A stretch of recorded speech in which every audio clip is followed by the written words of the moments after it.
오늘 본문 다시 봅니다. 5장 15절 말씀 다시 보겠습니다. 그가 모든 사람을 대신하여 죽으심은 살아있는 자들로 하여금 다시는 그들 자신을 위하여 살지 않고 오직 그들을 대신하여 죽었다가 다시 살아나시는 이를 위하여 살게 하려 함이라. 오늘 이 한 구절 말씀을 가지고 강해보다는 이제 주제 설교를 좀 하려고 그래요. 이 말씀에서 얘기하는 건 우리를 구원하여 자녀 삼으시고 천국 백성으로 만드신 이유는 우리가 우리 자신을 위해서 살지 않고 우리를 구원하신 예수님을 위해서, 그분을 주인으로 모시며 그분을 위해서, 오직 그분 한 분을 위해서 살도록 하시기 위해 우리를 구원하신 거다. 그 얘기를 하고 있습니다.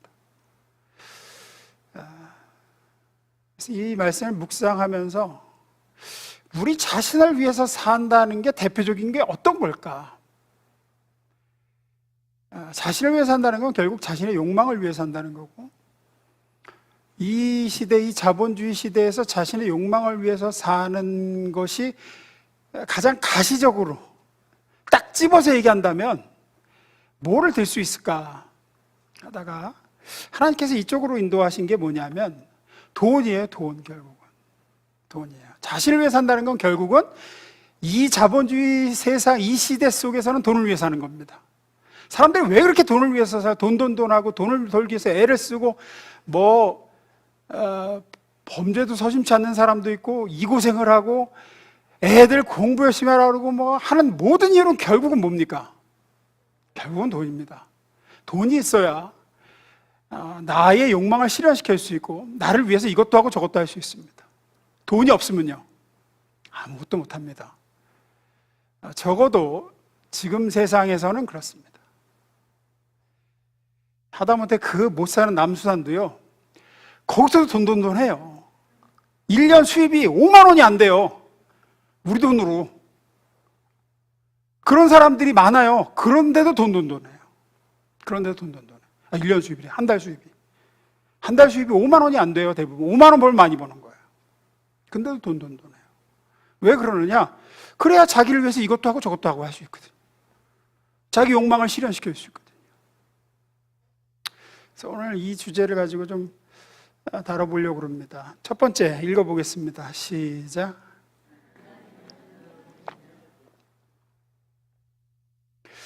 돌아가셨죠? 이 시대 석학이라고 불리셨던 고 이어령 박사님의 책에 보면 이런 표현이 나와요.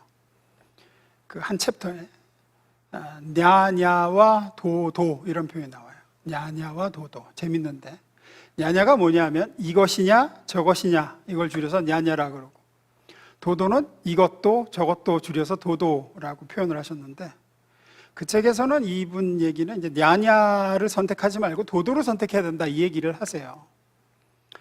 이제 이런 얘기죠. 두 개의 이질적인 주장이 있어요. 두 개의 서로 다른 생각이 있어요. 근데 이거를 대립적으로 보려고만 하지 말고 포용적으로, 융합적으로 봐야 된다 이런 얘기입니다. 그래서 이것이냐 저것이냐로 하지 말고 이것도 저것도 이렇게 가야 된다. 이제 그래서 이분 주장이 그래서 냐냐가 아니라 도도다 이 얘기예요. 예를 들면은 집에서 애가 있는데 아빠는 더우니까 창문 열어 애한테 그랬는데 엄마는 모기 들어오니까 창문 닫아 그랬단 말이에요. 그러면 이제 이거를 창문을 열 것이냐 창문을 닫을 것이냐 이렇게 접근하지 말고, 이렇게 보려고 하지 말고 창문에 엄마 아빠 우리 방충망 달죠. 그래가지고 창문도 열고 모기도 안 들어오게 둘 다 도로 보고 통합과 상생으로 해결하는 쪽으로 가야 된다. 이제 비슷한 개념이 윈윈이죠. 윈윈. 그래서 이분 얘기가 21세기가 되면서 사회는 점점 양극화로 치닫고, 여러분은 못 느끼실지 몰라도 이 젊은 세대들의 이 남녀 갈등은 심각합니다. 서로를 완전히 악으로 규정하고 싸우는 그 부류들도 많아요. 이게 다 남자 때문이고 이게 다 여자 때문이고, 한국 여자는 못 쓸 존재들이고 한국 남자는 다 쓸모없는 종자들이고 이렇게 막 싸워요. 심각합니다. 좌우 분열 오래됐죠. 기성세대와 젊은 세대 간의 갈등, 이런 분열 현상을 극복하기 위해서라도 이분 얘기는 야냐가 아니라 도도로 가야 된다. 우리는 어떻게든지 상생과 협치와 이렇게 가야 된다. 하지만 이런 접근을 할 수도 없고 해서는 안 되는 영역도 있습니다. 절대로 도도가 안 되는 영역이 있다고요. 단순히 어떤 관점의 차이라든가 의견의 대립이라든가 사회, 정치, 문화, 경제 영역에서의 어떤 입장 차이는 이것도 저것도 이것도 옳은 생각이고, 하지만 이것도 이렇게 일리가 있다, 이렇게 접근하는 게 가능하고 그게 이상적이죠. 하지만 우리의 믿음의 영역, 하나님을 사랑하는 신앙의 차원에서는 절대로 불가능하며 그렇게 가서도 안 됩니다. 우리가 사랑에 빠지면 야가 되지 도가 될 수 없죠. 예를 들어서 김군이라는 사람이 이양과 박양을 둘 다 마음에 드는데 결혼을 하려면 도가 가능합니까? 이양도 좋고 박양도 좋아서 한 남자가 두 여자와 결혼이 가능합니까? 안 되죠. 결코 그럴 수 없죠. 그 앞서는 도가 좋다고 했지만 사랑이 개입된 차원에서는 절대로 도가 될 수 없습니다. 이 문제에서는 절대적으로 야냐가 되죠. 이양도 좋고 박양도 좋고 하냐, 이양이냐 박양이냐를 두고 결정을 해서 결혼을 한 사람하고 해야 되죠. 하나님의 사랑의 모든 영역이 그렇습니다. 하나님에 대한 사랑도 마찬가지예요. 절대로 하나님도 돈도 이렇게는 안 된다는 거예요. 하나님이냐 돈이냐죠. 그래서 성경에는 굉장히 이런 표현이 많습니다. 십계명에서 나 이외에 다른 신을 섬기지 말라 할 때 다른 신을 섬긴다는 게 뭔 얘기냐면 나도 사랑하지만 나만큼 다른 것을 사랑해서는 안 된다, 그 얘기죠. 하나님, 나는 질투하는 여호와다. 열왕기상에서 엘리야는 이렇게 외치죠. 18장 21절. 엘리야가 모든 백성이 가까이 나와 이르되 너희가 어느 때까지 둘 사이에서 머뭇머뭇하려느냐? 여호와가 만일 하나님이면 그를 따르고 바알이 만일 하나님이면 그를 따를지니라. 아니 백성이 한마디도 대답하지 아니하니라. 뒤에서도 다루겠지만 여기서 바알은 단순히 우상을 섬기는 게 아니라 바알은 풍요의 신입니다. 이스라엘은 돈을 섬긴 겁니다. 나에게 풍성한 곡식과 포도주를 가져다 줄 바알을 하나님만큼 사랑했습니다. 그래서 엘리야가 여기선 야냐는 안 된다, 여기 도도는 안 된다, 하나님도 바알도 절대 안 된다, 선택해라. 하나님이냐 바알이냐. 성경은 무엇보다도 돈도 하나님도를 가장 많이 자주 언급해요. 디모데전서 6장 17절 18절 보면 제가 했습니다. 내가 이 세대에서 부한 자들을 명하여 마음을 높이지 말고 정함이 없는 재물에 소망을 두지 말고 오직 우리에게 모든 것을 후히 주사 누리게 하시는 누구에게? 하나님께 도라. 선을 행하고 선한 삶을 많이 하고 나눠주길 좋아하며 너그러운 자가 되게 하라. 예수님도 말씀하시죠. 마태복음 6장 24절입니다. 읽습니다. 시작.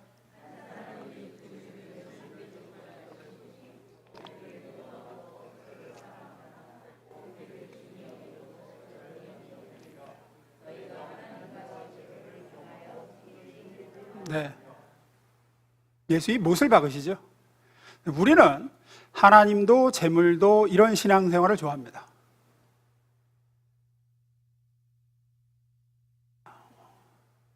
재물, 돈도 손해보지 않고 하나님도 섬기고 하나님도 사랑하지만 돈도 역시 이제 사랑하죠. 하지만 주님은 엄중히 경고합니다.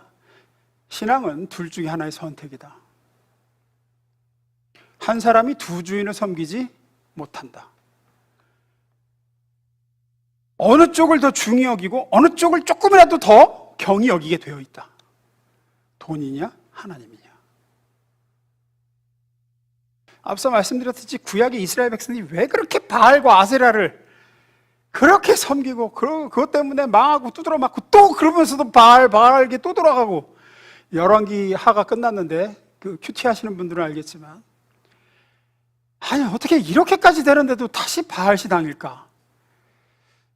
그 이유는 그 바알이 말씀드렸듯이 그 우상이 그 풍요와 다산, 지금으로 하면 돈과 성공의 신이에요.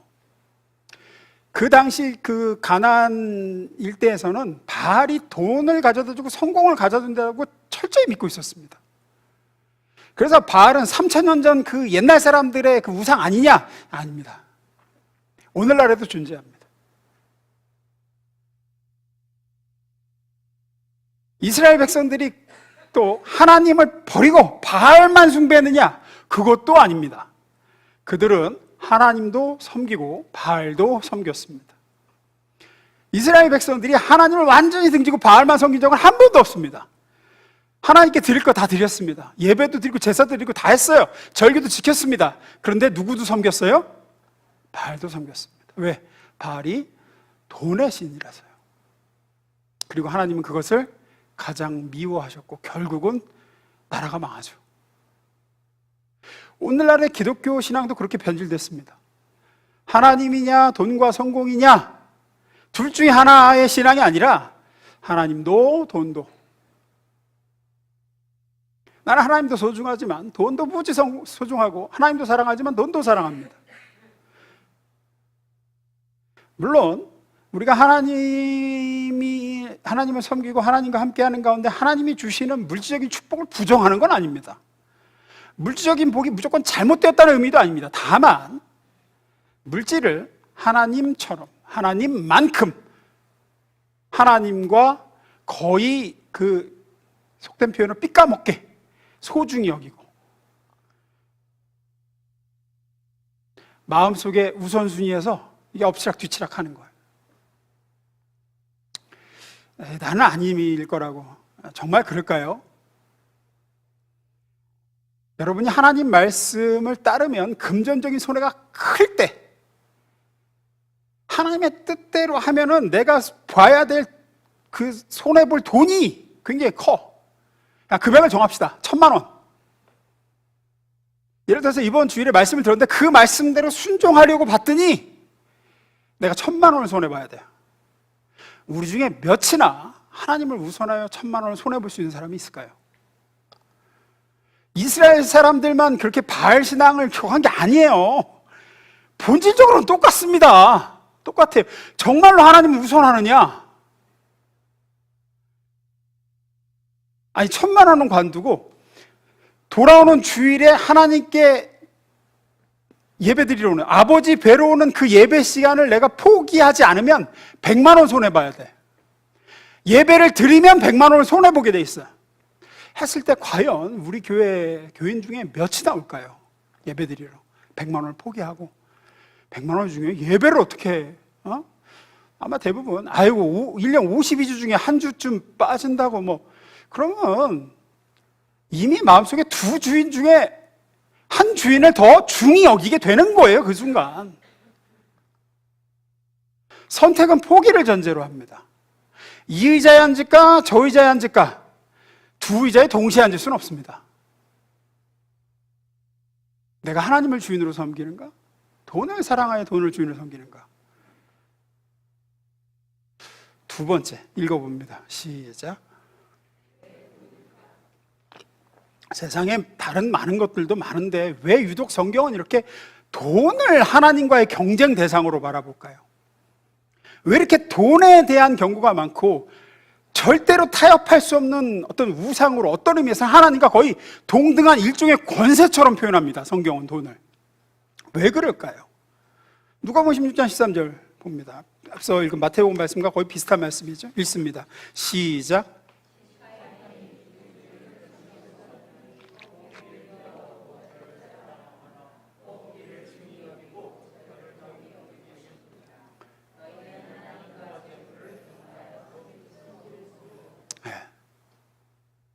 이렇게 하나님과 돈을 두 주인으로 예수님은 얘기하세요.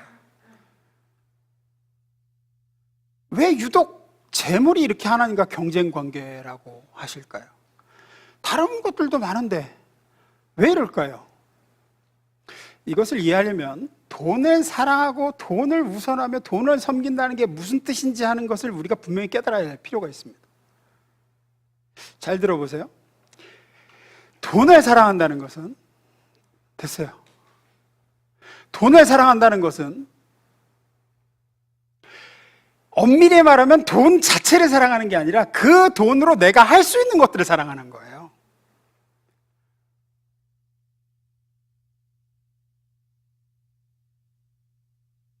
저한테 우간다 돈이 좀 있습니다. 지난번에 7년 전에 남수당 갔을 때 우간다를 들려서 이렇게 와서 우간다 돈이 좀 있어요. 혹시 그 돈이 너무 갖고 싶으신 분 있으면 제가 드리겠습니다. 우간다 돈을 욕심내실 분이 있을까요? 아마 없을 겁니다. 누구도 그 돈을 탐내지 않을 겁니다. 왜냐? 그 돈으로 할 수 있는 게 없어요. 그 돈 쓰려고 우간다 가면 비행기 값만 왕복 300만 원이야. 우리나라에서 환전도 안 돼요. 그 돈 뭐 환전해봐서 얼마 되지도 않지만. 우리는 돈 자체를 사랑하는 게 아니라 그 돈을 할 수 있는 걸 사랑하는 거예요. 그 돈으로 내가 하고 싶은 것들을 할 수 있음을 사랑한다고요. 돈은 그저 내가 주인이 되어 내가 주인으로서 내가 하고 싶은 일을 내 마음껏 할 수 있게 해주는 수단일 뿐이에요. 본질은 내가 주인이 되어 내가 원하고 내가 욕망하는 것들을 마음껏 하고 싶어하는 욕망입니다. 그 욕망이 실체화돼서 나타난 게 돈이라는 것뿐이에요. 결국은 돈과 하나님이 아니라 하나님을 주인 삼아서 그분 그늘 아래 그분의 공급받으며 그분이 하라시는 대로 그분 의지하며 사느냐, 아니면 돈이라는 힘을 내가 가지고 그 돈으로 내가 하고 싶은 걸 하고 하나님 의지하지 않아도 내 힘으로 살 수 있습니다. 하나님의 공급이 없어도 내가 가진 돈으로 얼마든지 살 수 있는 그런 존재로 살고 싶냐, 요거예요. 요거. 그래서 성경이 그토록 돈과 하나님을 대비하며 돈과 하나님을 겸하여 섬길 수 없다고 하는 것, 결국은 나와 하나님입니다. 하나님을 주인으로 삼느냐, 내 자신이 주인 되느냐입니다. 본질적으로는 그 싸움입니다.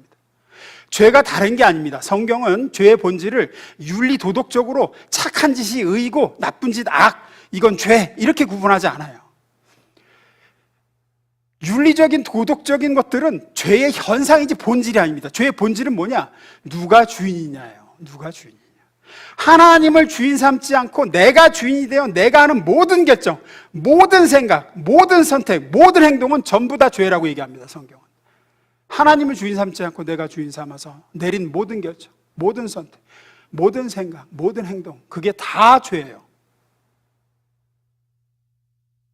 그리고 우리가 돈을 사랑하고 돈을 우상하며 하나님도 섬기고 돈도 섬기려는 욕망의 뿌리는 바로 그 내가 주인이 되려는 근원적인 이 죄의 본성과 연결이 돼 있어요. 그래서 돈 하는 거예요. 내가 주인 돼서 내가 욕망하는 것을 내 마음껏 할 수 있게 해주는 돈.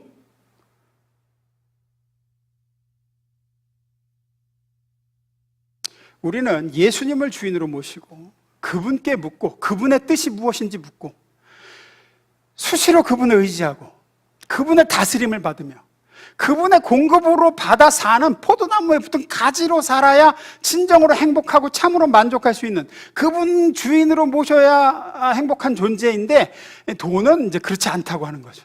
돈이 많으면 이렇게 힘들게 수요일 저녁에 말이야, 날도 구준데 더 죽겠는데 나와서 기도 안 해도 돼. 돈 많은데 뭘 그래. 의지 안 해도 네 통장에 돈이 얼마인데 사는데 지장 없어. 그분의 공급이 없어도 네 통장에 수십 수백억 있으면 괜찮아. 네가 원하는 거 다 할 수 있어. 뭘 기도를 하냐, 달라고. 그냥 그 돈으로 하면 되지. 돈만 있으면 하나님을 주인으로 모시고 살지 않아도 얼마든지 네 가족이 행복할 수 있어. 돈만 있으면 우리 애들 앞길도 열어줄 수 있고 하나님께 우리 애들 앞길 열어달라고 기도 안 해도 돼. 돈만 있으면 건물 하나 사주면 되는 거야. 저렇게 고생시킬 필요가 없어. 원하는 공부 마음껏 시켜줄 수 있고 돈만 있으면 이렇게 속상한 일 안 생겨. 속상해서 하나님께 하나님 속상 이럴 필요가 없어. 돈만 있으면 돼. 돈만 있으면 지금보다 훨씬 더 너의 삶이 기쁠 거야. 이게 결국은 돈이 아니라 그 돈으로 내가 주인이 되어 하나님이 주인으로 삼아서 그분 아래 사는 게 아니라 내가 그 돈으로 내가 주인이 돼서 내 마음껏 살려는 욕망입니다.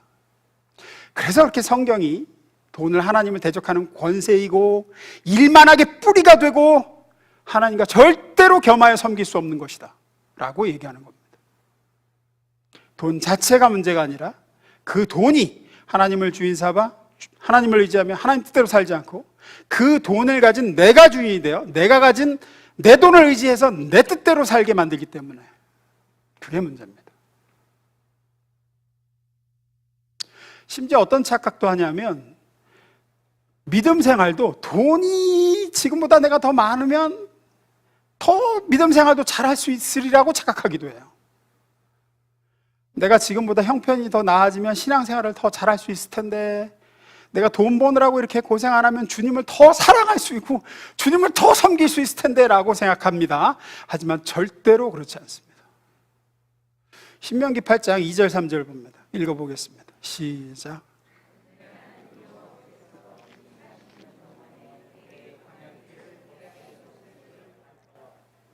너를 낮추시며 너를 시험하사 네 마음이 어떠한지 그 명령을 지키는지를 지키지 않는지 알려 하심이라.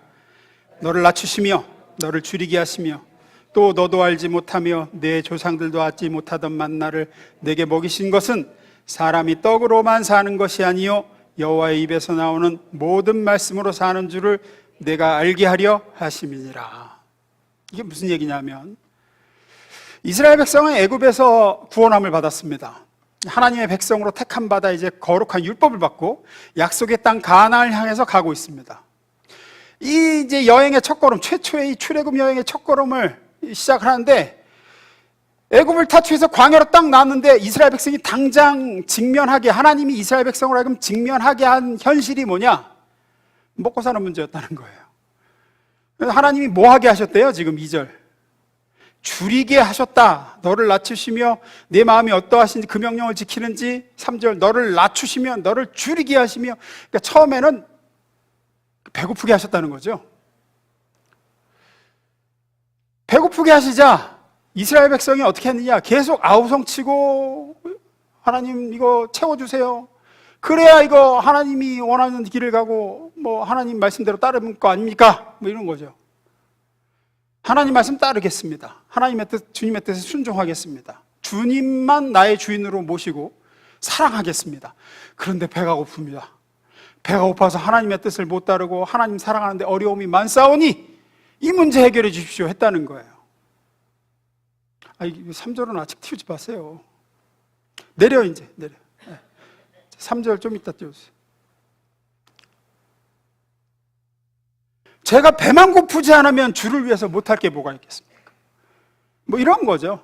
그래서 이 문제를 하나님께 호소합니다. 그래서 하나님이 만나로 메추라기로 광야 생활 40년 동안 저들에게 먹이시고 부족함이 없이 채우셨다는 거예요. 43절을 보시면 너를 낮추시며 너를 줄이게 하시며 또 너도 알지 못하면 내 조상들도 알지 못하던 만나를 내게 먹이신 것은 사람이 떡으로만 사는 것이 아니요 여호와 입에서 나오는 모든 말씀을 사는 줄 내가 알게 하려 하심이니라. 이게 무슨 얘기냐면 너희가 정말 먹을 게 풍족하고 모든 필요가 채워지면 내 거룩한 뜻을 순종하는가? 배고픈 문제가 해결되면 풍성하게 내가 채워주면 진짜 너희가 나만을 사랑하고 나만을 사모하는지 한번 보자. 됐어요. 그래서 하나님이 40년 광야 생활 내내 만나를 주셨고 고기 먹고 싶다 하니까 메추라기 배 터지게 먹여주셨습니다.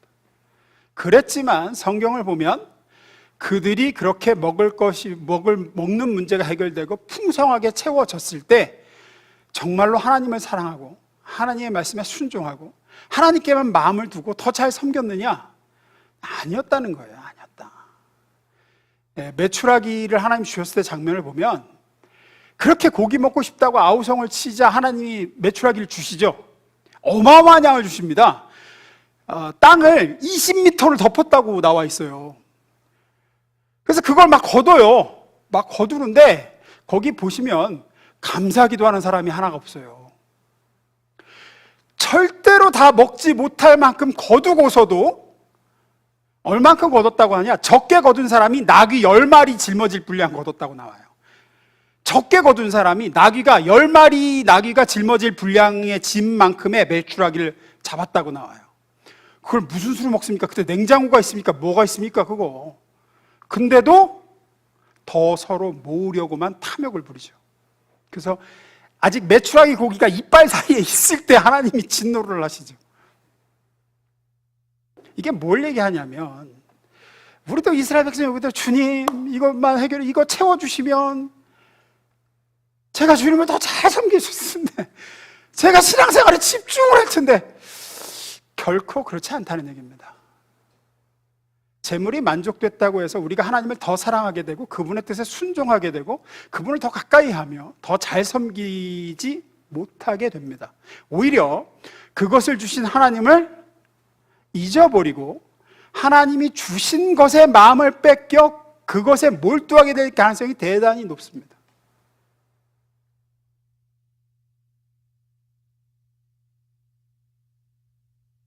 그래서 돈에 대한 욕심이 많은 사람은, 돈을 하나님보다 더 사랑하는 사람은, 나는 하나님을 더 사랑하는데요, 아까 말씀드린 대로 한번 가정을 해보시라니까요. 내가 하나님의 말씀에 순종함으로 1,000만 원을 잃어버릴 수 있다고 할 때, 내가 1,000만 원 손해봐야 돼. 당장 1,000만 원이 날라가 할 때, 나는 1,000만 원을 포기하고 하나님의 명령에, 하나님의 말씀에 순종할 수 있는가?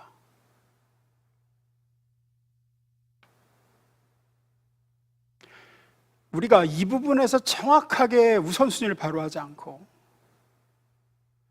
저는 하나님이 더 소중합니다 라고 하지 않고, 하나님도 소중하지만 돈도 소중하지 라고 하는 사람은 절대로 믿음이 자라지 않습니다. 아무리 교회를 오래 다니고 예수를 믿는다고 입으로는 얘기해도, 또 중한 직분을 맡는다고 해도 돈에 대한 욕심으로부터 자유하지 못한 사람은 절대로 믿음이 자랄 수 없습니다. 앞서 마태복음 6장 24절에서 한 사람이 두 주인을 섬기지 못할 것이니 혹 이를 미워하여 저를 사랑하거나 이를 중히 여기며 저를 경히 여김이라 너희가 하나님과 재물을 겸하여 섬기지 못하니라고 아주 단정적으로 말씀하셨어요.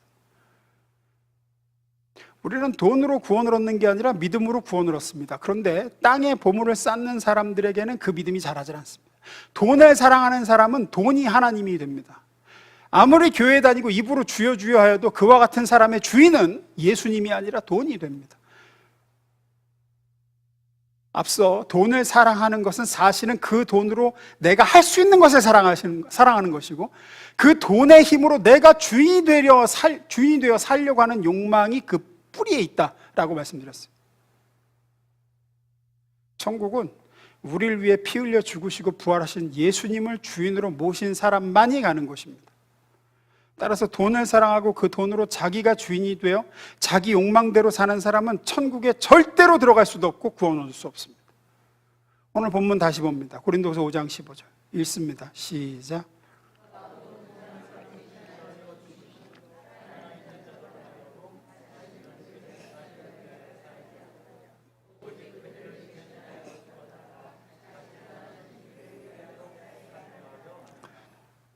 우리는 하나님 대신에 돈을 사랑하며 그 사랑하는 돈을 가지고 자기가 주인이 되어 자기의 욕망을 싫어하고 자기를 위해 살려는 사람들로 가득한 세상 속에서 예수님을 주인으로 모시고 오직 그분을 위해 살도록 부르심 받은 사람들입니다.